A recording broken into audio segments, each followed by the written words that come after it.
How are you guys doing this morning? Doing okay?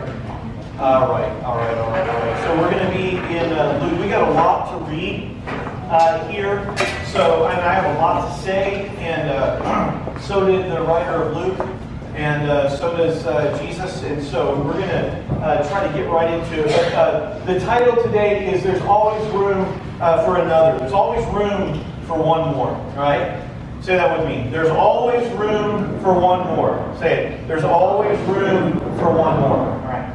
So as we read through the lectionary this week, we're in. Now remember, we're in Lent. Lent is 40 some odd days before resurrection, before Easter.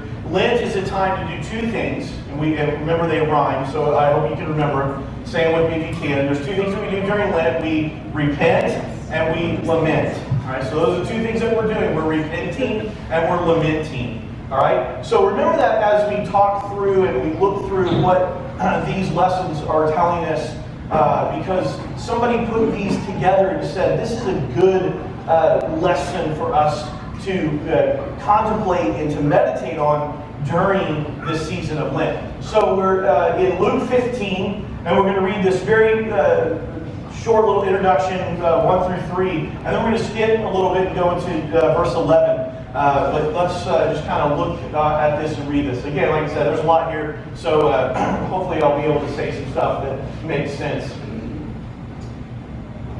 So Jesus, before we get into this, a little backstory, Jesus is traveling around, and he is teaching, and he's sharing, and he's preaching, and he's healing. And in the Gospel of Luke, the writer is one of the agendas that you see in the Gospel of Luke is that Jesus is cutting cross grain of the institutions of the day. So whether they be political, like the Roman Empire, he's cutting across grain of the political empire's status quo, and the way that the political empire of Rome is creating institutions and things that are holding people back. And also the gospel writer is trying to get us to see that Jesus is also going against religious institution status quo. Are you with me? So the writer of Luke is organizing this writing to showcase the ministry of Jesus as going against institutional injustice. Are you with me? Whether that be found in a secular way, the Roman Empire, or whether that be found in a religious institution. So what happens is that a lot of times we tend to go after one thing and say this is the problem, but a lot of times for those of us in religion, we don't realize that we are the problem too. That we have a tendency to bump up against the status quo and to just keep the status quo, especially for those of us who are on top of the food chain in that status quo. So if I'm not a minority group, then it's easy to just say, hey, it's really not that bad. It's like, yeah, for you, white guy. But for other people, it's not as easy, right? For other people, there's institutional injustice. And Jesus, the writer of Luke, shows Jesus as coming against the Roman Empire and the elitist and the religious powers that be. Are you with me? Yeah. By the way, listen, this is very important. Jesus is Jewish. Okay? And his followers were Jewish. Most of the early converts to the following of the way of Jesus were all Jewish people that were still doing Jewish things alongside believing that Jesus was the Messiah.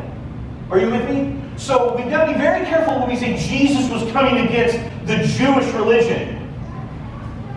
No, he wasn't. That gets us into anti-Semitic behaviors that could say Jews were Christ killers, and so let's burn them all. like we tried in Germany. Are you with me? I know this is a lot as an introduction, but what I just, listen, this is so important because Jesus is Jewish, his followers are Jewish.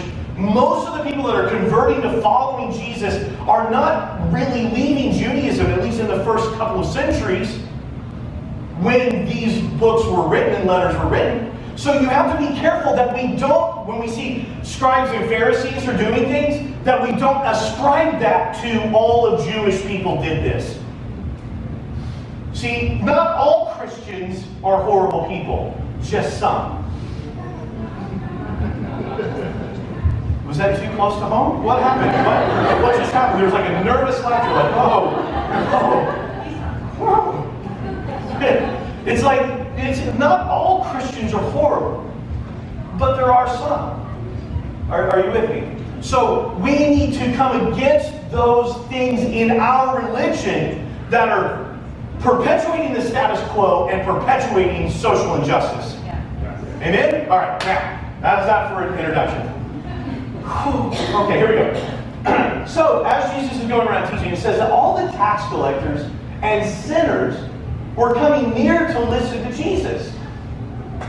And the Pharisees and scribes were grumbling and saying, now notice, the Pharisees and scribes, they weren't saying, hey, we got to kill Jesus. This upset them. It upset their sensibilities of how this thing worked.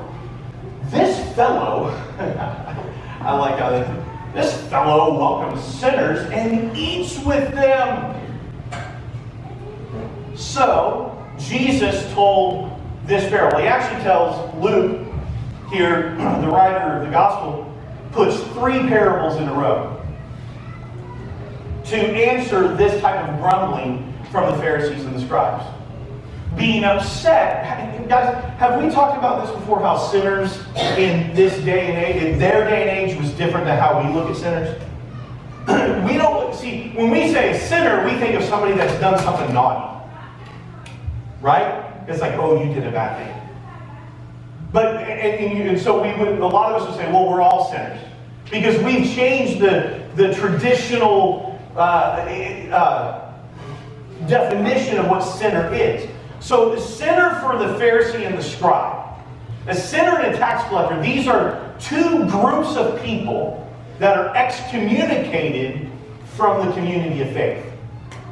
Are you with me?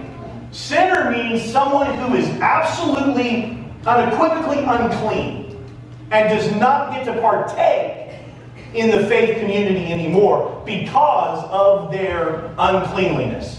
They are unrighteous, they are unholy, they are unworthy, and they are excommunicated from the family of faith. Are you with me? That's what a tax collector and a sinner is. So when we read it, we're like, well, I don't like the IRS either, but you know, whatever. we changed what these things mean. We think, well, everybody's a sinner. No, guys, listen. These are people that are excommunicated from the family of faith. That's why when Jesus is hanging out with them and eating with them, they're like, this is unacceptable behavior. Eat with these unclean people. We do not associate. We do not affirm that group of people. Are you with me? Now, Jesus said this. There was a man who had 2 sons. The younger of them said to his father, I wish you were dead. Give me the share of my property that will belong to me at my inheritance. So he divided his property between them. And a few days later, the younger son gathered all that he had and traveled to a distant country. And there he squandered his property and his inheritance in dissolute living. When he had spent everything, a severe famine took place throughout that country, and he began to be in need. So he went and hired himself out to one of the citizens of that country. He gave himself as a slave to a person so that he could survive. And this man sent him into his fields to feed the pigs. Now, the understanding is that this was a Jewish family. That's what Jesus would have been talking about, is that there's a father who's a Jewish father who has 2 Jewish sons.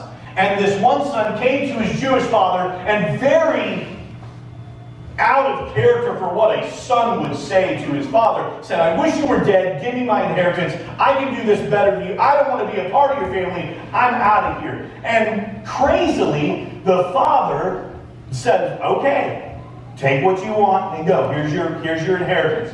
And then he goes, this Jewish child goes to a distant country, which, by the way, that is something that Jewish people didn't want to do. You don't go into foreign countries, into other people's.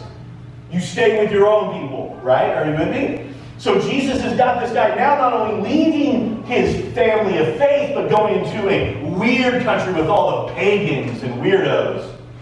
Right? And now, not only that, he has to become a slave, which to the Jewish ear reminds them of what they went through in Egypt. And now this son is giving himself into slavery. And now the son, not only this Jewish son who is in a distant land, who has now become a slave, is now working with pigs. Do you see how deep Jesus is going in this deal? You see how deep he's taking them in this story? This narrative is like, it is exploding in their heads. And not only that, it keeps on getting so bad, and he's not really doing very well, that he finally is not only working with these pigs, but he decides to have to eat what the pigs are eating just to survive. Now, what's worse than in a Jewish kid than eating a pig? It would probably be eating what pigs eat. Because it is not just saying you have become unclean by eating the pig. It says you are a pig. This is pretty deep. This story is exploding in the very words as Jesus is speaking.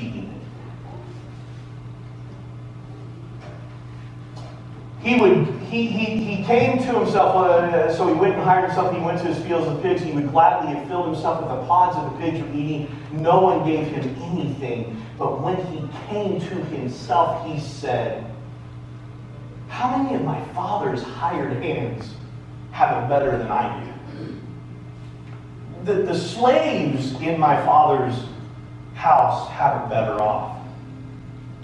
I'm going to get up, I'm going to go to my father, and this is what I'm going to say. Father, I've sinned against heaven and before you. I'm no longer worthy to be called your son. Treat me like one of your hired hands. And the Pharisees and the scribes, their ears prick up, and they start to say, yeah, that is the right attitude.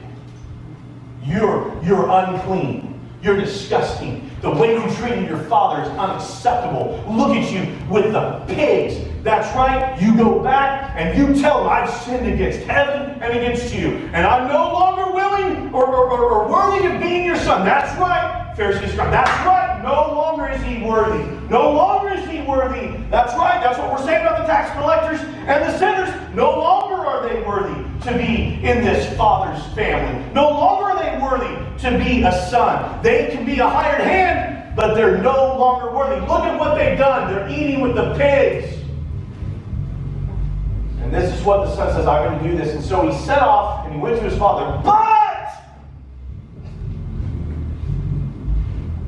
It's my favorite word in the whole thing. But!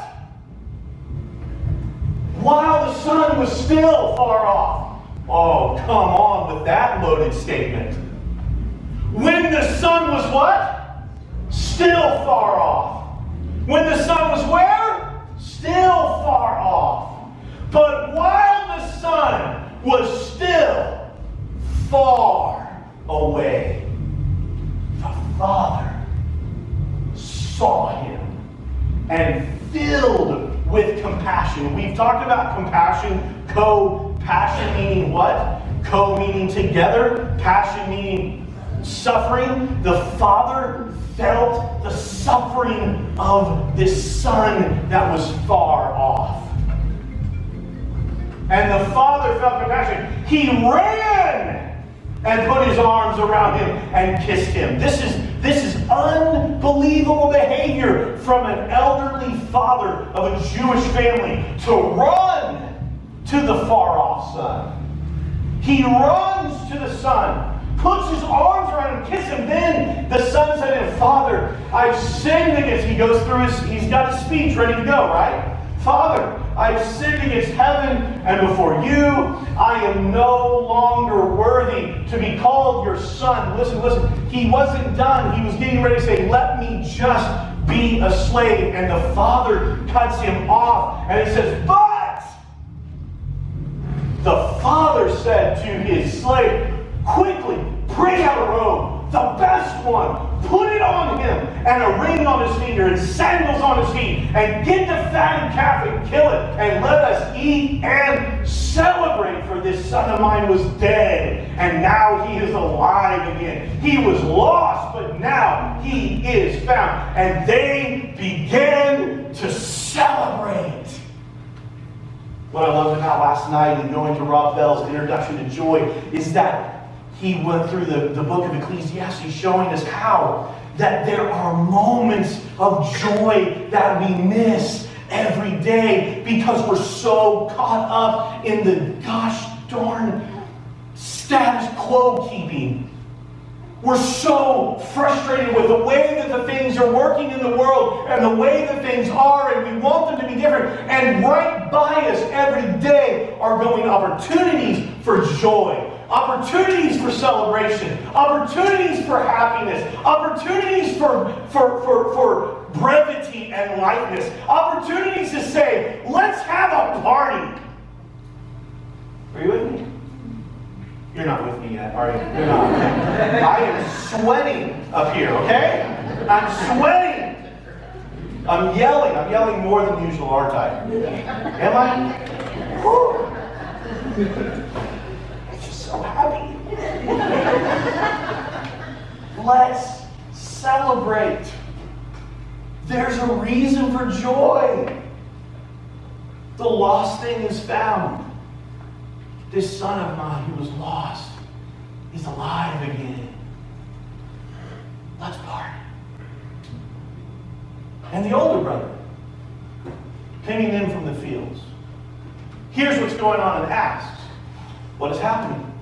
And the slave says, your younger brother is back. And your father has killed the fatted calf, and we're celebrating because he was once lost and now he's found. And the older brother acts like a scribe and a Pharisee.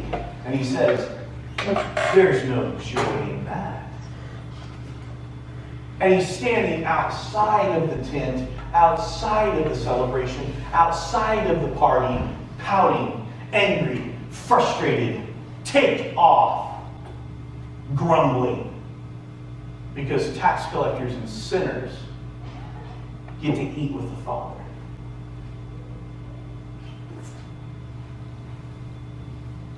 And he says, listen, for all these years, I've been working like a slave for you. I've never disobeyed your command. Yet you've never given me even a sad, pathetic little goat.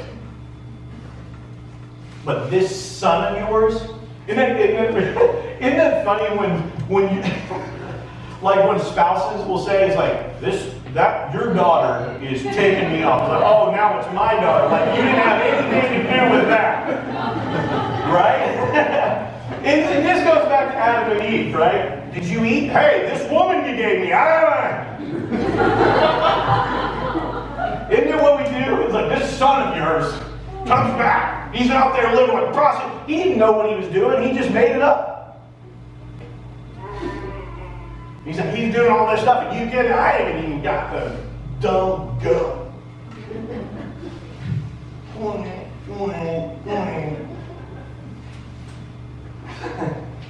I haven't even had a goat, so me and my sad, pathetic friends that play Dungeons and Dragons in your basement can't even party. I'm sorry.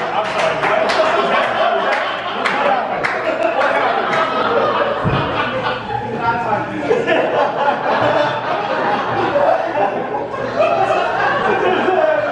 Hey man, D&D is the best, right?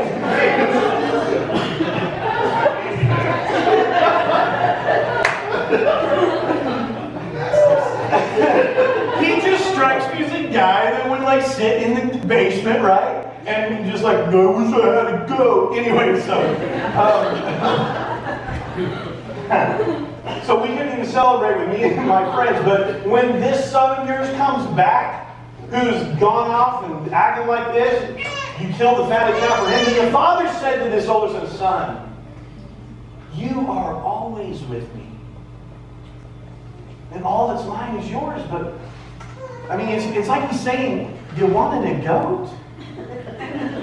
Like, I could have given you a goat. Right? I mean, it's almost like, really? All you wanted was a goat, and you didn't ask me for the goat? Like, what is it about? What have I done that made you think that you couldn't have a goat for you and your friends? What makes you think that I don't love? And Lindy and I were talking about this. There was someone that wrote a take on this. That maybe the father is also lost and is being found in this. Maybe the father treated the sons in a way that the one son decided it's best if I just don't live here anymore. And maybe the other son felt like his dad was such a horrible taskmaster that he was scared to even ask him for a goat. And maybe the epiphany is happening with the father realizing that I'm losing both of my sons. And now this lost father is coming home to say, you know what? I love you. And maybe you haven't known that the best. But whatever you want is yours. Are you with me? He says, because this brother of yours, I love how the father puts it back on him, because this brother of yours, right? This son of yours, Dad, oh yeah, this brother of yours, that's how crazy he is. I don't know who he is, he's your brother. Because this brother of yours is dead, he's come to life, he was lost, and now he's found. Jesus says 3 parables. There's the parable of the lost sheep, is the first parable he says, after the grumbling of the Pharisees and the scribes. The next one is the parable of the lost coin. Remember the lost sheep, there's a shepherd has 100 sheep and one leaves and one gets lost. And they leave, the shepherd leaves the 99 and goes and gets the sheep, right? And finds and brings the sheep back to the fold. Then there's a woman who has 10 coins and she lost a coin. And she tears the apartment up, man, to find that coin. And when she does it, she throws a party when she finds it. And then there's the father with the 2 lost sons. And when they come back, when one comes back, there's a celebration. And the other one, in this, there's no closure on this older brother. The older brother, the scene ends with the father begging the older brother to come in and have some joy. Are you with me? Are you guys with me? We don't know what's going to happen. Is the older brother going to say, you know what? Forget it. Give me my inheritance. I'm out of here too. Or is he going to come back in and say, you know what? It's okay to enjoy life. Instead of sitting here. You know what? It makes sense. Dad, you're right. The son is gone. We thought he was dead. He's alive. He's back. Let's party. In fact, you've already told me you can give me a goat sometime, so I'll take you up on that too. Right? Right. Next poker night, Dad. Goat time. You know, it's like, this is going to happen. So, but this is what I want you to see. This is what I want you to see. The lost sheep, when it was lost, did not become something other than a sheep. It was still a sheep that belonged to the fold. The lost coin, when it was lost, did not become something other than the coin. It was still a coin that belonged to the other 9. And the sons, when they were lost, did not become something that they were not. They were always and still and would always be sons of that father. Are you with me? The scribes and the Pharisees looked at tax collectors and sinners and said, they are no longer a part of this community. And Jesus told 3 parables to them and said, no, you're wrong.